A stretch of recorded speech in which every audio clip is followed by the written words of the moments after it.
পাওনা টাকা তোলার মূলত দুইটা পদ্ধতি। প্রথমটা আলোচনা করি। এনআই একটি যদি মামলা করেন তাহলে প্রথমে উকিল মারফত আপনি একটি উকিল নোটিশ পাঠাবেন, তারপরেও যদি টাকা না দেয় দেন সব তথ্য প্রমাণ সহ আপনি মামলা করবেন। এই মামলায় একটা প্রতিবেদন যদি চায় তাহলে প্রতিবেদনের পরে তার নামে তখন ওয়ারেন্ট ইস্যু করবে। ওয়ারেন্টে যেদিন অ্যারেস্ট হবে প্রথম দিনেই তাকে বলবে যে আপনি 50% টাকা জমা দেন, তবেই জামিন হবে। এভাবে প্রথম দফায় একটা ভালো টাকা পাবেন।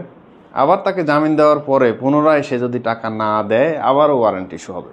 দ্বিতীয় বুদ্ধি হলো থানা বা কোর্টে আপনি যখন প্রতারণামূলক মামলা করবেন 406, 420 ধারায়, তখন এই মামলার প্রতিবেদন গেলে তার বিরুদ্ধে এই টাকা আত্মসাৎ, প্রতারণামূলক আত্মসাতের মামলা চার্জ ফ্রেম হবে। চার্জ ফ্রেম হলে তার বিরুদ্ধে ওয়ারেন্ট হবে।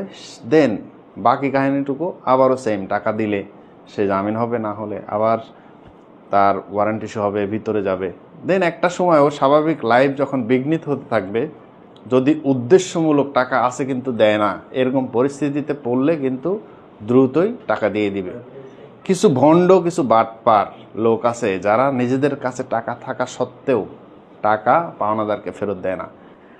টাকা পান কিন্তু তাকে বলতে পারেন না, অথবা বহুবার বলেছেন কাজ হয় না। এই ভিডিওটা তার মেসেঞ্জার বা হোয়াটসঅ্যাপে শেয়ার করে দিন।